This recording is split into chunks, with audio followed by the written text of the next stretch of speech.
a lot of tears, a lot of small victory. They really put it through. You know what? They really put it through with the resilience, with the persistence.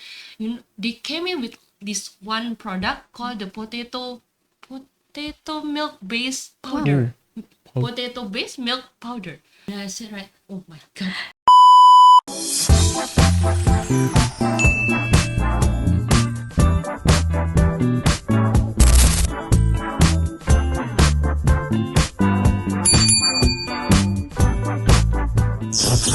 Assalamualaikum and welcome back to Cataliq Studio, where innovation speaks.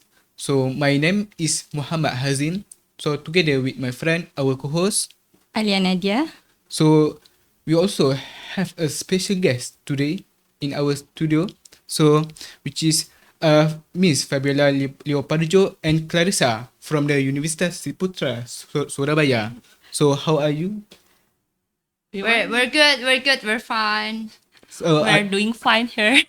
I hope you enjoy your time in Malaysia so far. Oh yeah, we love nasi kandar. Wish. Okay, you always mention the nasi kandar guy. You really love it. So before we move to our special guest today, we would like I wonder that maybe audience out there wonder what is the Cataliq Studio actually means. So Alia, what means by Cataliq Studio? So, have you guys ever heard of Cataliq Studio before? No. No. No, actually never heard of it before. Yeah. Okay. Yeah. So Cataliq is actually a combination of catalyst and liquid, where in our point of view in the chemical engineering field, catalyst is actually an element that helps speeds up a reaction. And liquid, as we all know, liquid has the feature of filling up the shape of its container. So in this case, when we combine the words catalyst and liquid, we have Cataliq, and this studio has been a platform for our students to become more proactive, innovative, and also competitive. And not only that, we have also been trained to become more adaptive to any situations that we have been into in our daily life. So yeah, that is a short overview of our Cataliq studio. So Yeah. Now I have ever heard about that one. The Yeah, catalyst. yeah. I think heard when I about was a it. senior high school, Senior probably high school, I remember Yeah. that one catalyst one. Catalyst one, yeah. Catalyst one, okay. okay. So I hope the audience out there now today know very well what is the function, what is our motive to conduct the Cataliq Studio. So we move to our special guest. So Okay. Yeah. can you share your journey to becoming a lecturer at the Universitas Ciputra, Surabaya, and what the attract you are to be a lecturer there? Okay. Yeah. First. Okay, Okay. I will go first. Okay. Okay, actually, I graduated from Universitas Ciputra, so I studied there. Now I'm holding like two degree. The first one is the bachelor degree from tourism, and the second one is the from management, School of Management. After that, during my study, I realized that one thing about Ciputra that very charming is the entrepreneurship. Yeah. Okay, the entrepreneurship, maybe all of the Ciputra people will always understand and will always hear this word entrepreneurship, and this specific word actually embedded to everything and resonate to everything, every single thing in our university, like in our curriculum, in our daily life, in our project. That's what the charm of Ciputra. That's why now after I graduated, I decided to be a lecturer in Ciputra. I don't know about Miss Sasa. Is there anything specific you love about our university? What I really love about the university itself, is the entrepreneurship itself, because UC is actually the first university that bases itself in the entrepreneurial values. That's why I actually, the same as Fabiola, I had been graduated from Universitas Ciputra as well for my bachelor and master's degree, and then afterwards, right after my master's degree, I went to South Korea to study language. And then after I finished with that one, I went back and became a lecturer, because during my master's degree I realized that I actually like teaching And I've also been working as a part-time lecturer during my master's study as well. So I see. at that time, I feel like, oh, I like teaching, and for me, being a teacher is a very noble job because you get to create a snowball effect in which if you're teaching to 10 students, later that 10 students will influence other people. At least they will influence their family, they will influence their child, which creates a very big snowball at the end. So that's one of the motives why I want to become a lecturer. I see. So since you guys both have been graduated from Universitas Ciputra, I guess you guys must have been friends for such a long time, isn't it?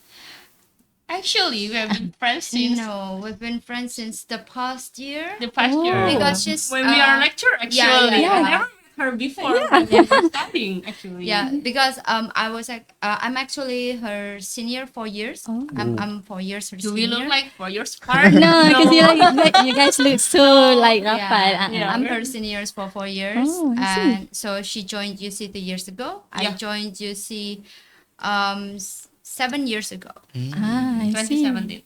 I believe 2017. it's 2017. So as mentioned, Universitas Ciputra has been pressing on entrepreneurial education. So I would like to ask, how has it shaped your teaching philosophy and methods in Universitas Ciputra? Okay. Yeah. I'll let Fabiola answer this one first. Okay, so during my study, like this one word, the spirit of the entrepreneurship really resonates with my study. So I always trying to get that into my students, so my students will understand what is the entrepreneurship, what is the entrepreneurial, and then I tried for them to cultivate like all of the entrepreneurs team. Like there are like few things from entrepreneurship that we are holding up to. Like the first one is the let me remember, because there are so many active learner, to be the active learner, to be a persistent learner, and then to be the calculated risk taker, to be Yeah. more creative, and then uphold like this certain standard of ethics. So I'm trying to fostering that kind of mindset into my students. That's why in my class they are trying to be an active learner, to be independent. So instead of one-way teaching, I always say that you go learn by yourself, then you come into my class and we gotta have the discussion. Not all the way around that we are going to present all the matters. No, not that kind of thing. Wow. So that's kind of the mindset that I've been learning when I was studying at Ciputra. Ah, So I see. during being a lecturer there, what has been the most rewarding part during teaching at Universitas Ciputra Surabaya? Oh, for me, I always interest when it comes to the graduation time. Graduation. Graduation Yeah, time. yeah, Every definitely. time, every Yeah, single definitely. time when my students comes to me, Miss, thank you for all of these years. Thank you for helping me. Thank you for helping me get through this project. I always come with tears. That's okay. That's okay. Seeing you guys transforming from your very first year to the fourth year is very satisfying for me. I don't need anything else. I just need like that kind of statement, that's Oh, very I rewarding for me. Nothing else. No things, no big prizes. That's one statement. Thank you, Miss Fabiola. I'm very touched already. Something like that. Miss Clarissa? Okay, for me, the way I embedded the entrepreneurial spirits that Universitas Ciputra really is really known for is by trying to bring this one into the lesson. So we the same as Miss Fabiola. So I would try to give them. I would try to provide them with the stimulants like doing projects as well as thinking about creating new values, because actually entrepreneurship is a value. It's not really necessarily all about the money, Yes. but it is a value in which you can create new things, in which you can create new experiences, new value. There are several things that I truly want my students to understand, such as the bird in hand concept, in which if you want to create a new value, it doesn't necessarily have to be a business. You don't really need a big capital. You can start with the things that you have in your hands. It's called the bird in hand concept. And when it comes to reward, for me, it's really rewarding when I see them going up the podium for their graduation, as well as when I met them outside and I asked them, "How are you?" And then they said, "Oh, Miss, I'm already working in this particular hotel. This is my favorite hotel, and I like it. I remember what you thought. This is actually applicable, and it's very rewarding." Actually, Both the of us, story- we don't really need things. We don't really need you to give us presents. What we need is like the story. the I think. story. The story. The story is very The rewarding. story is very rewarding. The story itself. Yeah. I see. So since entrepreneurship is one of the most important skills and also value that you guys enhance in Universitas Ciputra, so may I ask, what is the most rewarding or what is the most memorable project or moment that you guys may have heard from that showcased their entrepreneurial potential so far? Okay, so let me answer this one first. Okay. You need to think. I can see from your face that you are still thinking about the project. Okay, so I'm coming from the culinary business department, which really literally about culinary and business. Okay, so there's one team in my class. They're trying to make like like a functional food for certain certain target market. Okay. And I told them, you know what? We are culinary business people, not from the science department. You have to be Yes. careful with this one. And then they said that, Miss, it's okay. We can try it. We can try it. And I asked her, are you sure? And then they said, yes, we can try it. We will try our best. And then after the long processes, they went to the like mentoring with the expertise. They went to the customer. They went to the target market. They went for a lot of mentoring, a lot of tears, a lot of small victory. They really put it through. You know what? They really put it through with the resilience, with the persistence. They came in with this one product called the potato milk based powder. Potato based milk powder. So when you extract the potato, okay, I can see you're thinking now. Okay, they extract all of this nutrition from the potato and they make it into powder, which is it combined of the food technology program stuff from the science stuff. And then I asked her, how can you make it? And then they said, we learned a lot. This what we call the creativity, the persistence, the resilience that you taught us. This is why we are coming right now with the potato milk Best powder. Base based powder. And I said, right, oh my god.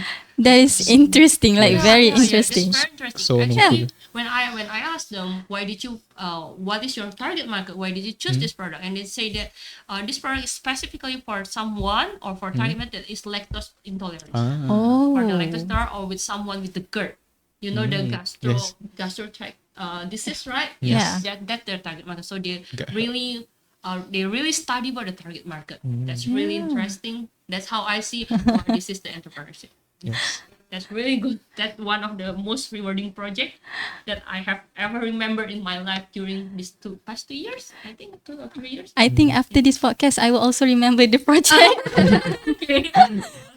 And what about you? Okay, Miss so when Clarissa. it comes for me, she comes from culinary business, and I comes Yeah. from the hotel tourism event business, or HTB in short. And in HTB, the first year students for their first semester, at the end of the semester, they will have this huge project in a mall in which they have to create an event and make sure that they receive profits for that event. And I've seen at first, come on, it's first semester student. I thought they're not going to be able to do anything, but apparently they're so resilient. They managed to think outside of the box as to how to get the sponsors, how to get the donors. And yeah, I think that project really sort of practice their entrepreneurial spirit, Yeah. in which they have to be resilient, they have to be creative, they have to make a lot of pop-up classes. They actually target several banks and several travel agents for their as their sponsors. So I think, yeah, I would say tourism project. And they all learn it in semester 1. Yeah, they all learned Semester this one in the one. first Wow. semester. Yeah, Oh. That's amazing. Mine is second year. Yeah. The project's for for second year. for her Second it's the year. second year. For us, for me, it's the first First year. Wow, that's That's why really I amazing. mentioned earlier that the entrepreneurship is the mindset, the I value, see. not only like the business owner, not only about the profit. That's the principle that we are trying Yeah. to teach them. Oh. That's really amazing to hear Yes. about. Okay, means that every year the student will conduct a project. Yeah. So every single year we will have this big project. We will have this big project called Holistic, and this Holistic will be delivered by the first semester students. So this year, this project is being handled by the class of 2024, and next year it will be handled by their junior, which is the class of 2025. Oh, I see. So every single year, right? Yeah. So every single Every year. single year. So I'm wonder empathy map as a teaching tool. Yeah. How this align to the Universitas Ciputra approach, especially in the entrepreneurial education. Okay, I'll let her. Okay, answer this one. Actually, this is the one tool that I have been teaching my students to get into the customer mind, to get to their daily experiences, to get to their daily lifestyle. So basically, this empathy map will direct the students to know what the customer think, how they gonna do how they gonna make a decision, how they gonna do like the daily activity.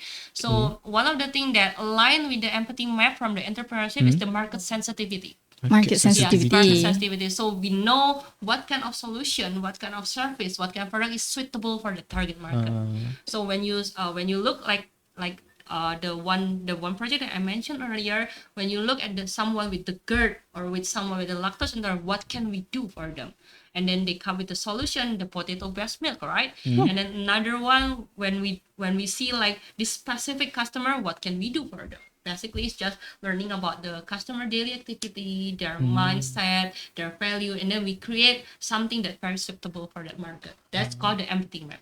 So that is one of the business tools that we need to learn. Yes.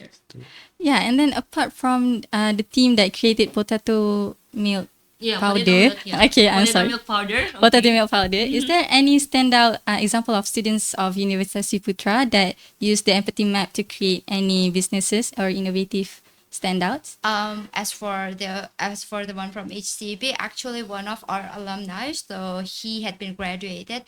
He actually uses the empathy map as well as the business model canvas to create a tourist attraction. It's called Bukit Kayoe Putih, and he realized that in his hometown there aren't a lot of tourist attraction, and there are a lot of greenland. So he lives in the highlands area, and he feels like, oh, the view is very nice. The weather is very nice. There are a lot of green hills in here, and he actually created a tourism, ecotourism, tourist attraction based on that one. Oh, I see. Yeah. So it's basically to get an understanding, a deeper understanding and insight about your customer. That empathy. And it resonates well with our principle, which is the market sensitivity. Yeah, because I'm impressed by the way that the students of Universitas Ciputra have that resilience and ability to make their ideas become reality. Yeah. It takes a lot of energy. Yeah. Yeah. So between the tourism and the culinary, how do you integrate the innovation by including these two sides, tourism and culinary? For me, from the tourism side, to include the innovation, actually we have a very supportive head of department as well as management behind us that actually sent us to go to the industry and learn from the industry. If it's possible, you should just buy the product. You try the service. You try to stay at the hotel. For example, like us right now, our school, UC is sending us here to experience the UITM as well as to experience the culture, to experience the food as well in here, and we can actually bring that back to our class and use it as an example, use it as a base for them to innovate their product or innovate their ideas. I see. As for me, I think when it comes to the tourism, they learn from the outside. I always say to my students that you need to remember where do you come from. So you need to remember your tradition, you need to remember your culture, and incorporate that with the innovation. I think that's gonna be the sustainable project. So that's one, the culture part or the tradition part, the familiarity with all the peoples here, that makes the innovation balancing the innovation and then the culture and stuff that's going on, that will be very helpful for us to integrate everything and making like a very sustainable project.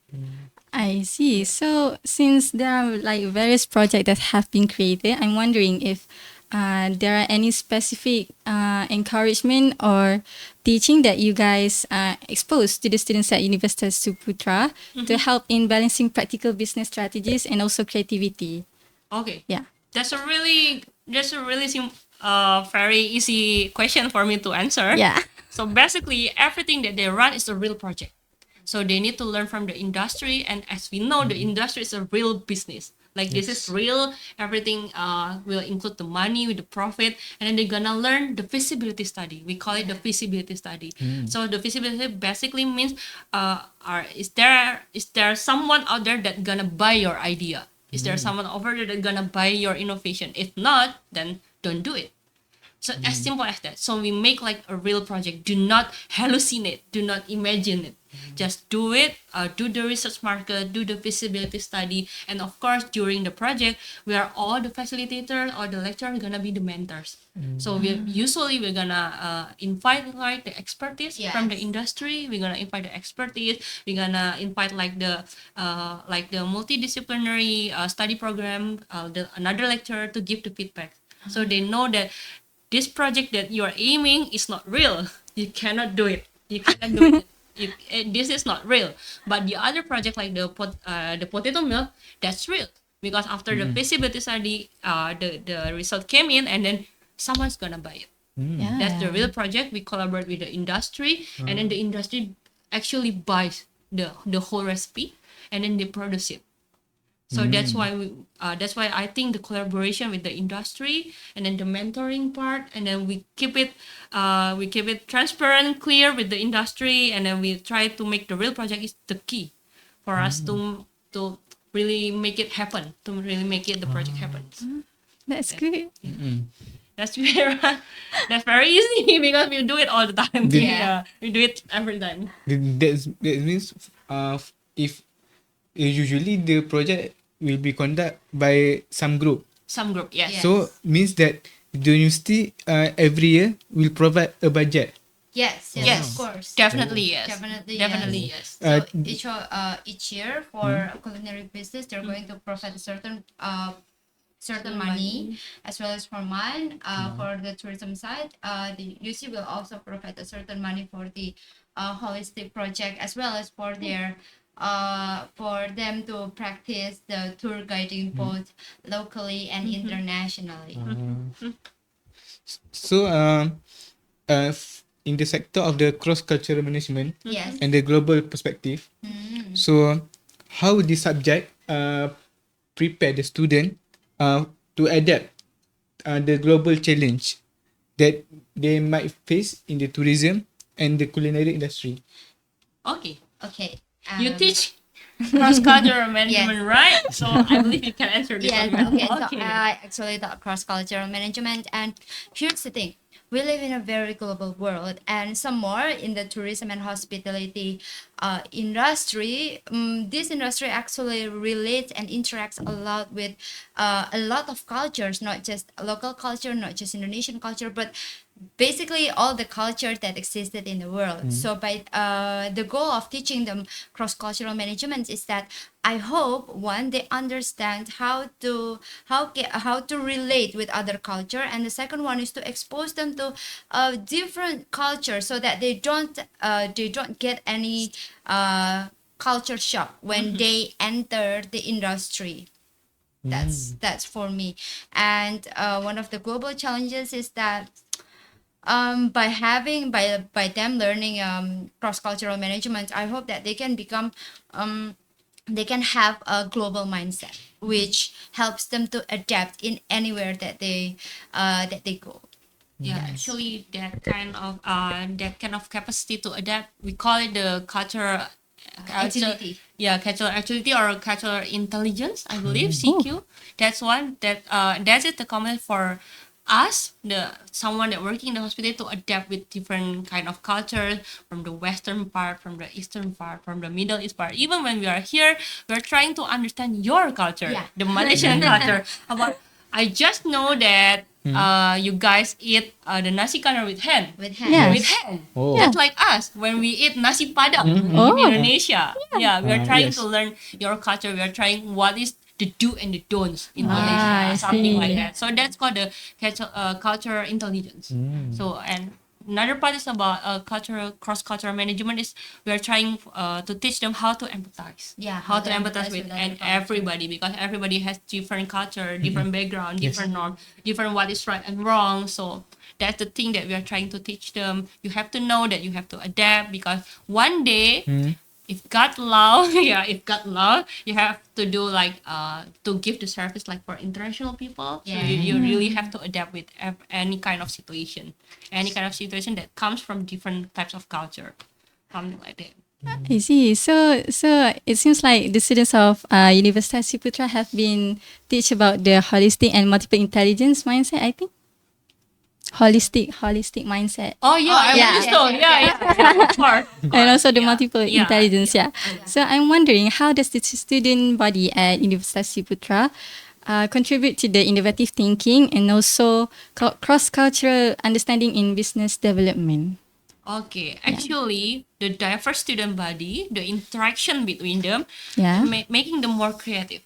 I can see that when you come from another region, maybe from another culture, then you have this certain point of view, right? Yeah. And when you discuss with each other, usually you will come up with another idea. So that's how I always say, do not pair up with someone that comes from the same side with you.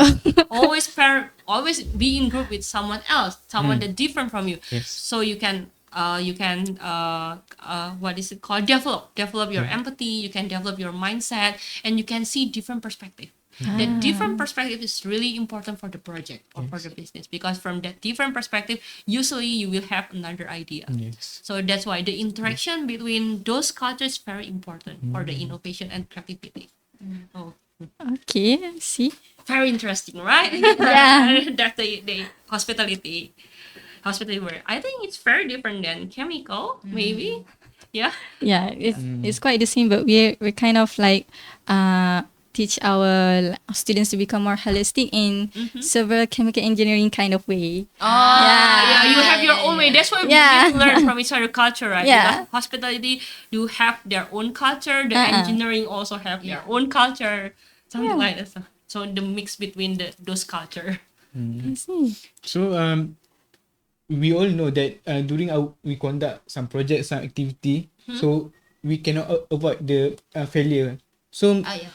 how do you embrace your student to manage that, especially when as a part of the learning and the innovation process? Okay, so when it comes to failure is something that you just cannot avoid when you're trying to do something and when you're trying to innovate or create something new. So we would, if they fail, we would just say, okay, you failed, it's okay, just learn your lesson, what went wrong this time, what happened, and use that as a guidance for your next project, so that you don't repeat the same mistake, so that you don't repeat the same mistakes as what you did before. That's Well, this is just the same. I always tell them that failure is only like a small part for your entrepreneur journey. So that's okay to be fail as long as you learn from the mistake. The worst part is you only do the wrong things and then you run away. That's the worst. But if you learn from it, you make another suggestion, you learn, and you make the new resolution, you come up with the new idea. I think it's okay to get fail sometimes. And then another thing that I always tell them is, sometimes you need to take a rest. Do not overdo something. So when it comes to the project, when it comes to the stuck point, you just need to rest, take a moment, think it again. Maybe you need to reassess your market, reassess your motivation, reassess your goal. After that, after all, you need to love your project, because sometimes when we get this kind of failure, then there's some burden in our shoulder, and then we say that, oh, this is too much for me. So we just do it as a responsibility. No passion, no love. That's not going to be helpful for you. So I always tell them that you have to love your project, because that's your baby. That's your baby. You are raising it. There's no parent raising the children without love, right? Yeah. You are a mother, right? Yeah. You need Yeah. that love. You need that kind of love to your project also. That's the most important part. Yeah, and by having the perspective and also experience as a lecturer in Universitas Ciputra, I mean, how has your role influenced your own perspective in business education? Do- Okay, I think I can answer this better. Okay. Okay, so apart from being a lecturer, most of the students, most of the lecturer in Universitas Ciputra also has some sort of business on the side that they do. And of course, I also run my own company. At home, we do have our own separate office, separate responsibilities that I did after hours. And by being a business, I would say by being a businesswoman, it truly influenced the way I teach, because I have a real business case. I have a real business problem that I can share to my students. Oh, okay, this is what happened with my business yesterday, because my business also, I also did my business in the hospitality field, so I can tell them this is what happened yesterday. This happens because of this one. This one. In your opinion, what would you do if you were me? What would do? I did this, and apparently, if I did this, I have to do this. So it really helps me in enriching the materials, enriching enriching the lessons that the students receive. Okay. So, what have you learned from your student that has inspired or shaped your teaching approach?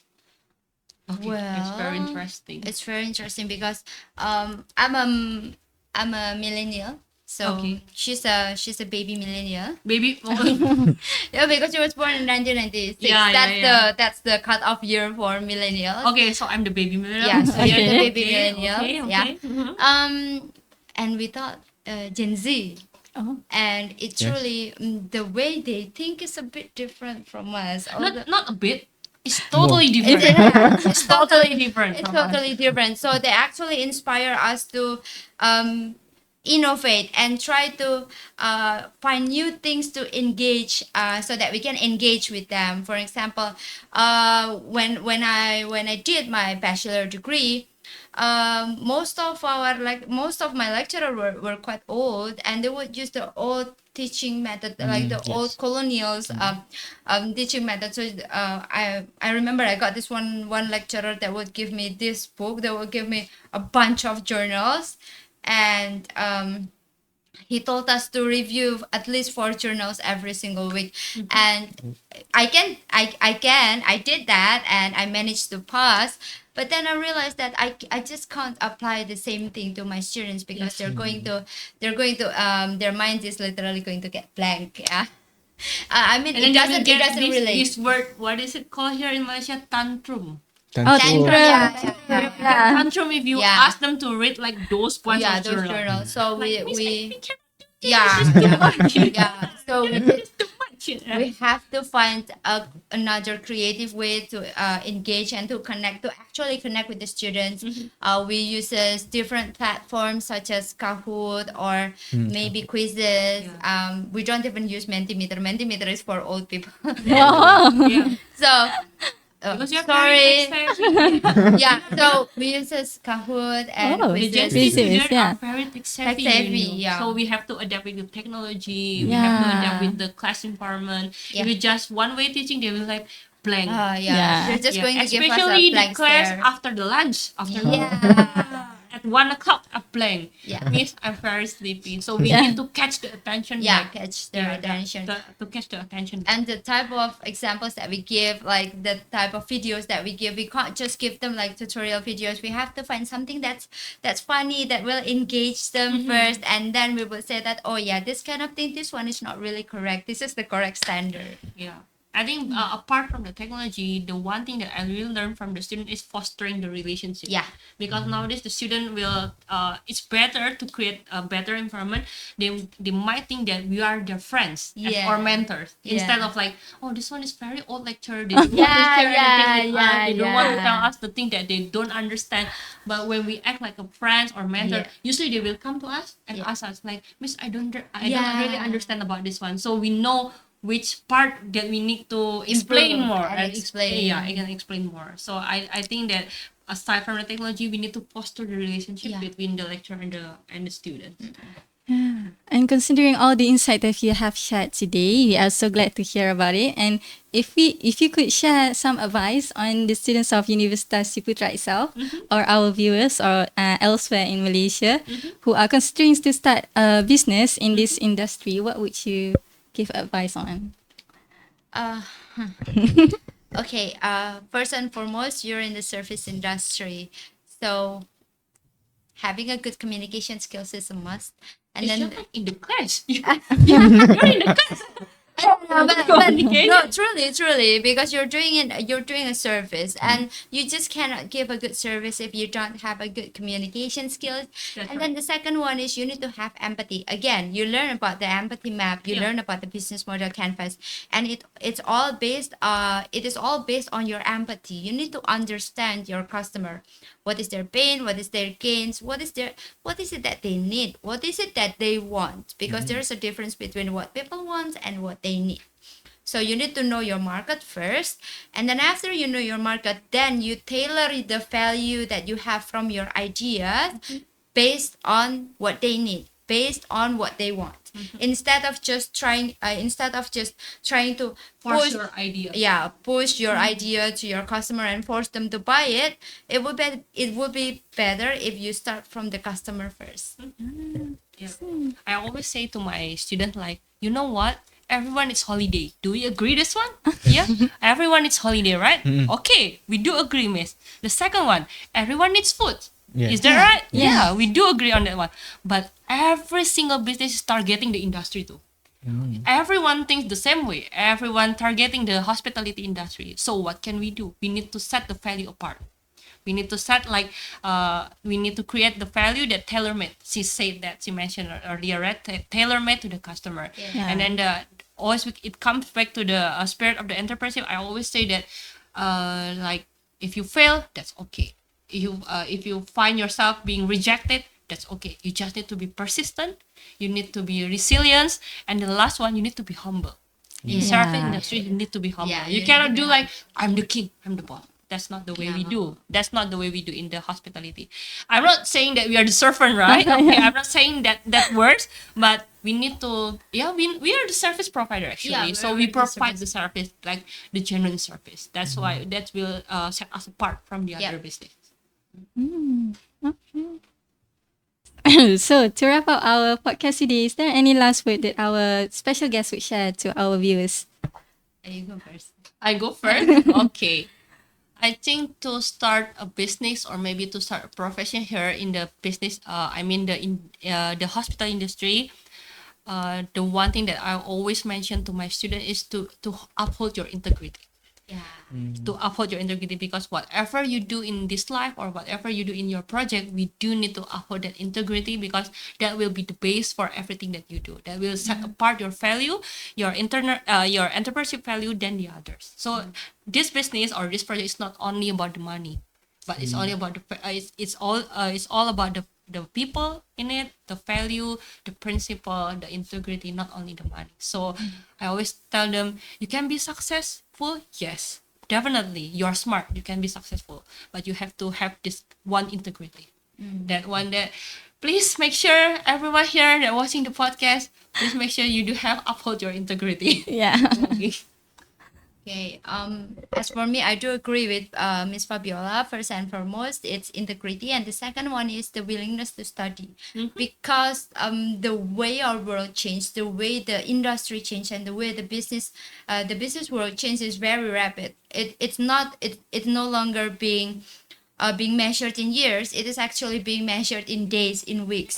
So the ability to, or the willingness to keep on learning and keep on innovating will also help your business to sustain.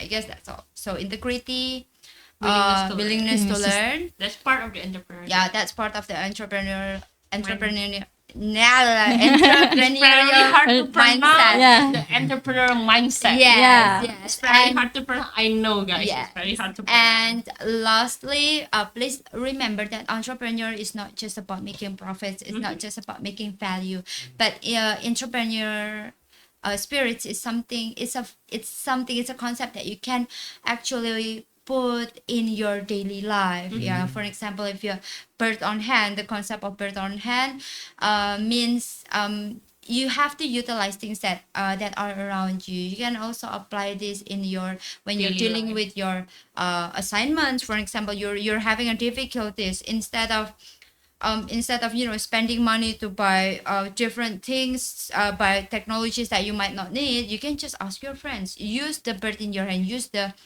the tools that you have in your hands, rather than trying to spend money outside just to fix your problem. Yeah. But again, it's the mindset. Yeah, And it's a the mindset. So it can be applied to every single profession. It Yeah. can be applied to your daily life. Yeah. Yeah, I see. So guys out there, do start to adapt your entrepreneurial mindset too. Yes, that's yeah. right. That's very right. Okay. Okay. I think that a lot things that we learn today, especially there are many values that we learn from, especially in the entrepreneur and the culinary part. As we must humble, we must have the willingness to do that things. So I think that's all for today. So again, thank you to Thank you Miss very much. Fabiola, Yeah. Miss Clarissa. Thank you for having us. Thank you for having Yeah. us. Thank you for lending your time to join our podcast Yeah, today. I hope everything that we said will influence you guys in a good Yeah. way Yeah. to have entrepreneurial mindset. Yeah. Yeah. So before we end our session today, don't forget to like, share, and subscribe our channel, Cataliq Studio, and we will meet again in our next episode in the Cataliq Studio, where innovation speaks. Thank you. Thank you. Bye.